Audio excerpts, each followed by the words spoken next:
Hey gang, blokes and ladies, we are in Eastbourne, East Sussex. The cemetery here, I'm not sure if I have the pronunciation right, I couldn't find it anywhere, Auckland. And we are here to see the mother of Aleister Crowley, and the father too. I believe he's buried here too, but we're going to talk about Aleister now. I've had 3 episodes in Chicago, right at Rose Hill Cemetery. Aleister Crowley. Have to go back and watch that from a couple of years ago. We're going to talk a little bit about him, but we're going to mostly focus, I'll give a recap as we tour the cemetery here on this hillside. It's absolutely beautiful here. Of course, we're in England. We're south of London. Yeah, we're going to talk about the mom, but let's start with Aleister. Aleister Crowley. Aleister was born to a wealthy family in Warwickshire, England. He had rejected his parents' religious beliefs and would turn to various forms of Western philosophy, which would be mysticism, science, pseudoscience, and its arts and literature. In 1898, he joined the infamous cult, the Hermetic Order of the Golden Dawn, a secret society that studied and practiced magic and metaphysics. It was influenced by Freemasonry and Hermetic mysticism. And as you may know, there were a lot of famous names in that group. Revolutionaries, authors, poets. So Aleister was trained in ceremonial magic. Now in 1904 he got married. They went to Cairo, Egypt for their honeymoon. And we talked about the mysteries of the pharaohs and the time travel and all the mysteries of the pyramids. It's a fashionable time to be doing that because discoveries were being made, of course. Carter and made the find of King Tut, and well, that is where he wrote this manifesto called the Book of the Law. The sacred text that he claimed was dictated to him by a supernatural entity. He would say that this was his only holy guardian angel. Now, he would attract the attention as a prolific author of poetry, novels, and occult literature. He spent the First World War in the United States, actually, painting and campaigning for the German war effort against Britain, but some say he was actually a British spy. Now, Aleister Crowley was a drug user, bisexual, and an individual social critic. And then, of course, we have to talk about the infamous ritual activities at Boleskine House, Loch Ness. And we're going to be going up there. So let's talk about Mom, Emily Bertha Bishop. Aleister Crowley had a very complex relationship with his mom. She came from Devonshire, Somerset. Now her and her husband were married at London's Kensington Registry Office in November 1874. And they were, Emily and Edward Crowley were evangelical Christian. Look at this amazing monument. James Barry Slater, Lieutenant Colonel, Staff, Indian Staff Corps. A brave and noble soldier of Christ who was severely wounded in the service of his country at the Battle of Kandahar, having borne faithful witness to the right Some more inscriptions down here. Marvelous. The angels, or cherubs, I should say, right?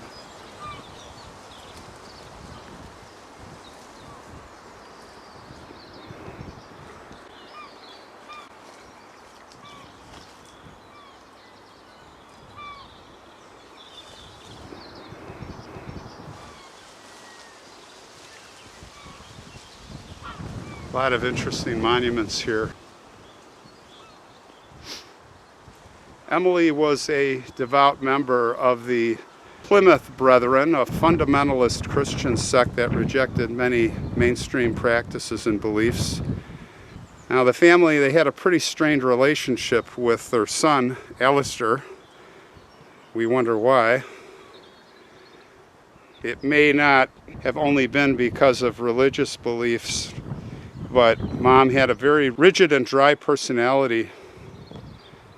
Aleister was very strange as a child. At 11 years old, he killed his first cat when he discovered the pleasures of masturbation. This horrified Mom and his uncle. When he was 16, he was sent to Malvern Public School. Once he got there, he wasn't really well liked because he was snitching on the other students. In fact, he became so hated that he was transferred to Tonbridge in Kent, where he caught gonorrhea from a prostitute. So he was getting right off on the right track. Of course, that was nothing compared to much later, all of the repulsive things he did, not to mention cannibalism and a deep fascination with infanticide, which is killing of babies. It's one strange guy, folks. Back to Mom, though. Aleister always described his mom as a woman without a spark of imagination. He felt that her religious beliefs stifled his creativity and curiosities of the world. He would say about her, her powerful maternal instincts were suppressed by religion to the point that she became, after her husband's death, a brainless bigot of the most narrow, logical, and inhumane type. Mom, on the other hand, would describe Aleister as the beast. That's right, the devil himself.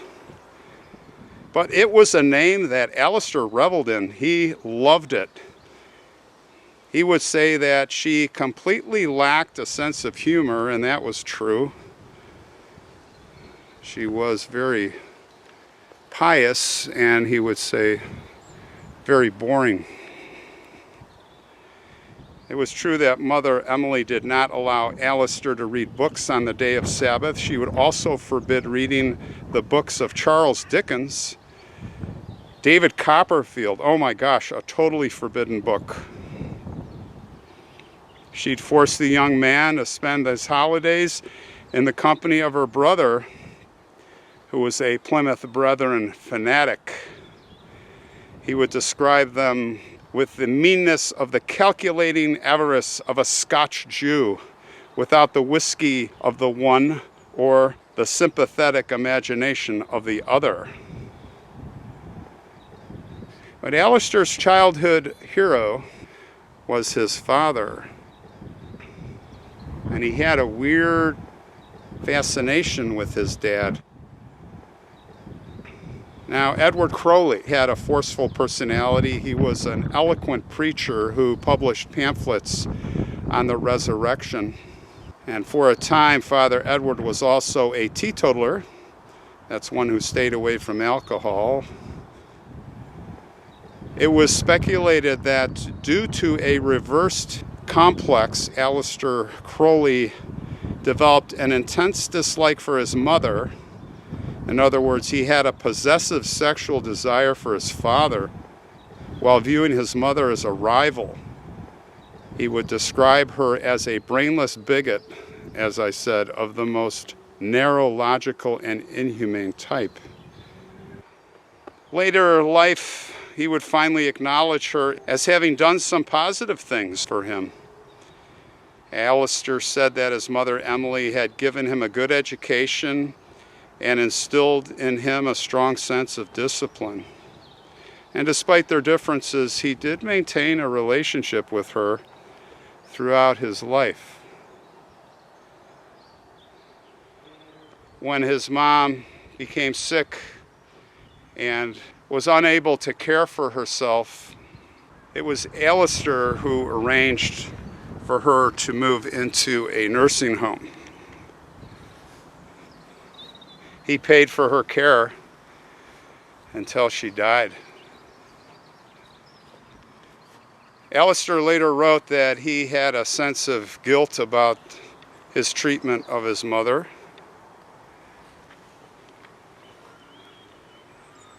He described her as the only person who had really ever loved me.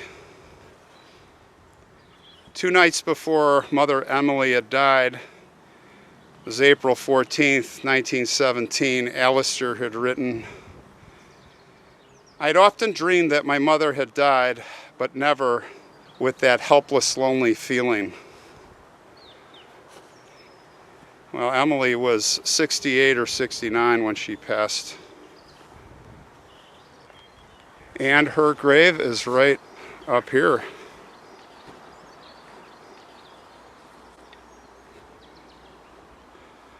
Emily Bertha Crowley,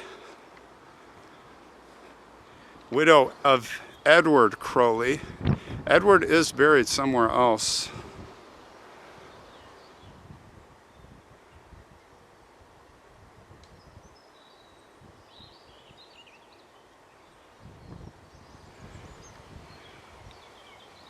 And you see it says Edward Crowley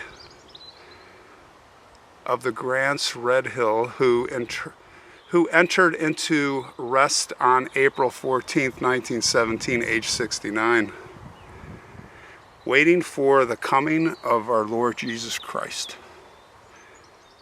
Definitely not anything close to words that Aleister Crowley would ever use or subscribe to, right? What a dichotomy, what a... So, here is her grave, and I think we'll leave a rose.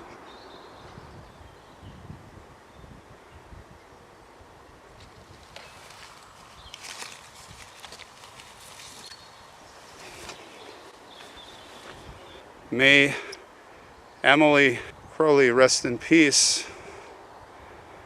Of course, Aleister Crowley was cremated. He died 2 years after World War II. I think it was 1947. But I guess they're all reunited now. But I wonder where. At least I wonder where Aleister went. Maybe they're not reunited. But anyway, rest in peace, Emily, and let's see if we can get up to Boleskine house, Loch Ness. We'll go there next. Stay with me.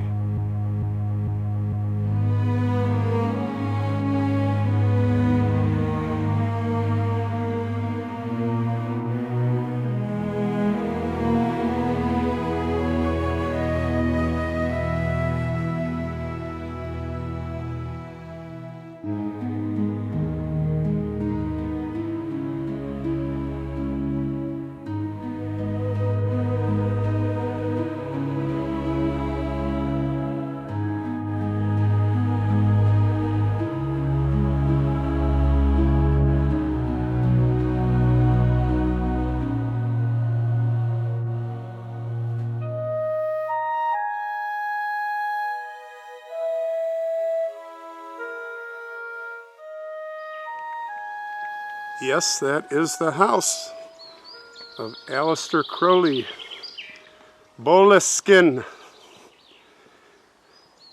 We're on Loch Ness, Highlands, Scotland. We're at the cemetery, the Boleskine burial ground.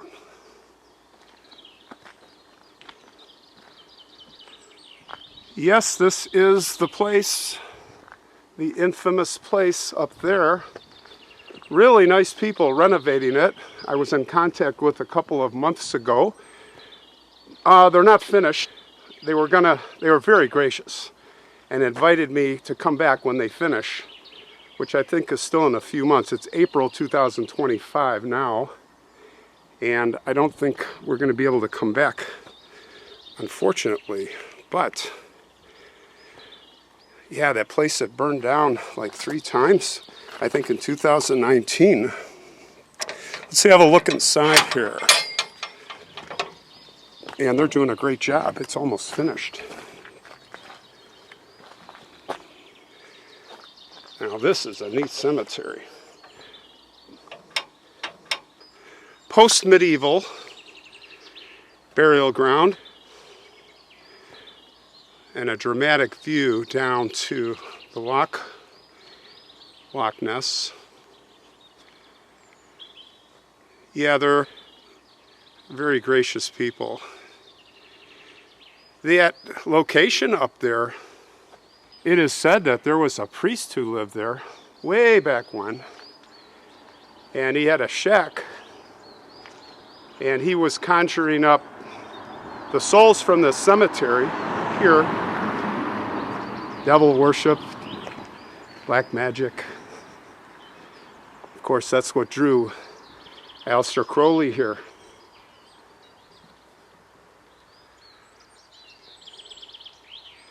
Let's have a look around.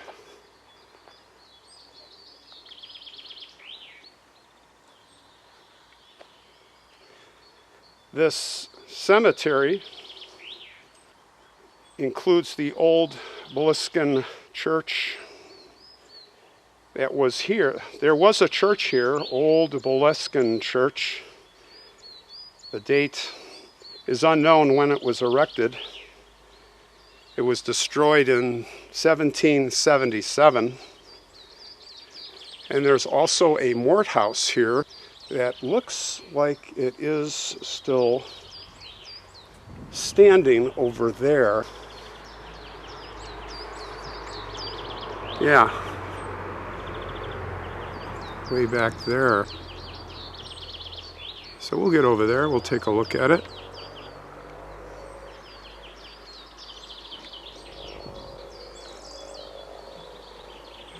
What a monument, look at this.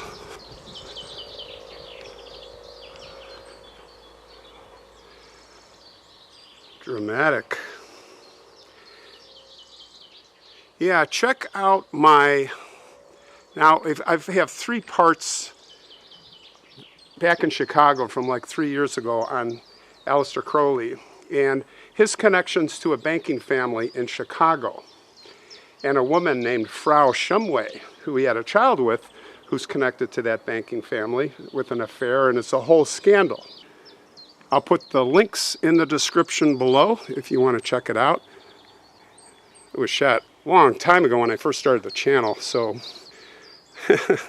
I think my production skills have come a little way since then. Oh, maybe this is a rebuilt church. I see a structure here. Looks like they're in renovation stage. But yeah, talk about Aleister Crowley's life in detail there, in great detail. And then of course we just followed up down near London at his mother's grave. But yeah, it is here where some bad stuff happened.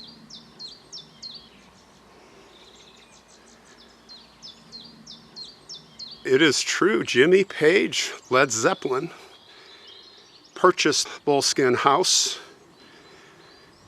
lived in it many years. It's interesting to note that one of his best friends, he allowed to just shack up here, kind of like a caretaker. Imagine he was alone many a nights, and he said that there were a lot of scary things going on. Knocks and bumps, and he said from what I remember reading a long time ago, he saw an apparition at least once. Even Jimmy Page said He had some dark experiences here within the mansion. I'm sure he walked this cemetery many times.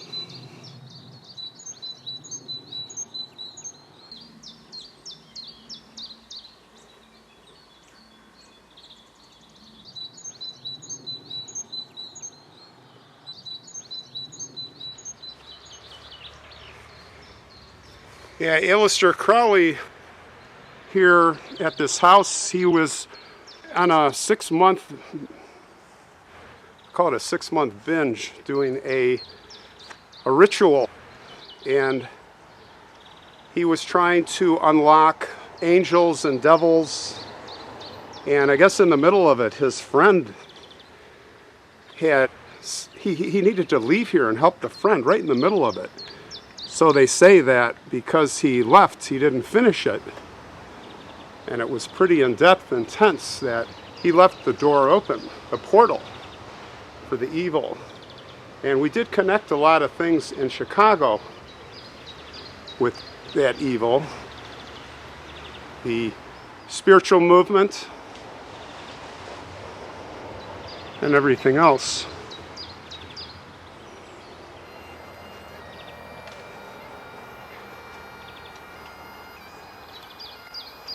Look at this little enclosure, and we see the memorials on the wall that we've seen so often. Here's a Fraser.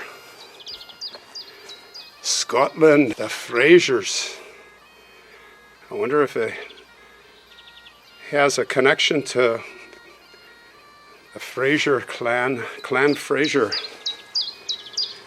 And there's your memento mori we see in so many places.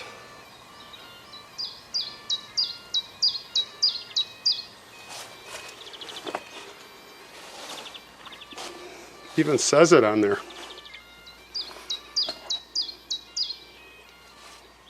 Here's another one.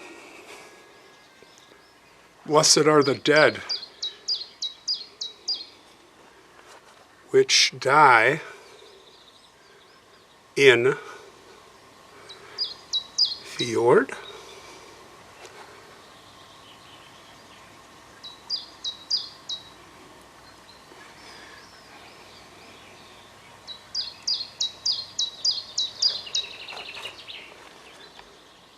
Very eerie.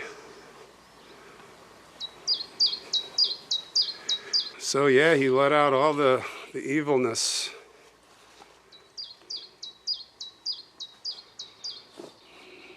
Like Pandora's box.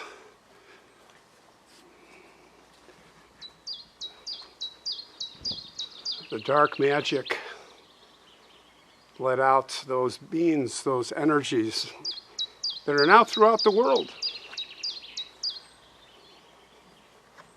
Not just here anymore. If you believe. If you believe. So let's check out the structure over here. Warning, keep out. This might be the Mort House. I know there's a Mort House. And I believe that's what this is.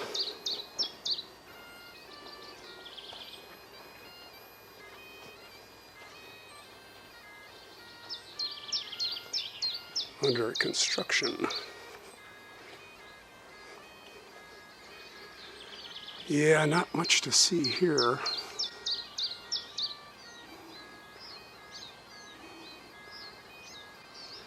Let's go to the other side. I see more Frasers. Here's a more recent grave. World War I. Machine Gun Corps, infantry.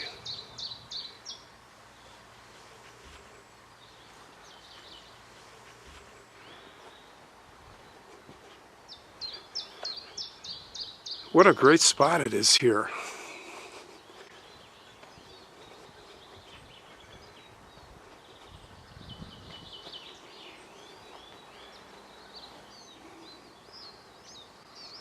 Yeah, not much to see here.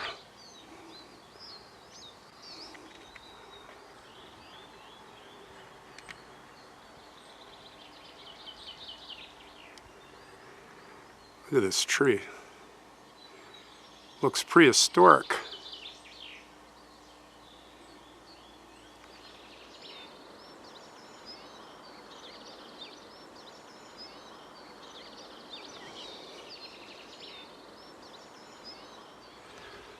Let's walk over to the wall where we can see out over the loch, or to the loch, to the Loch Ness,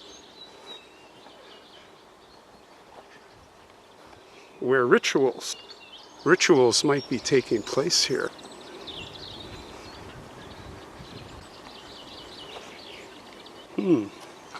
Somebody's burning candles at night.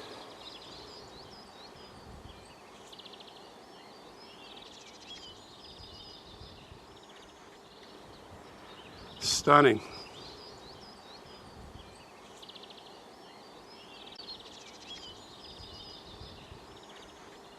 All right, gang.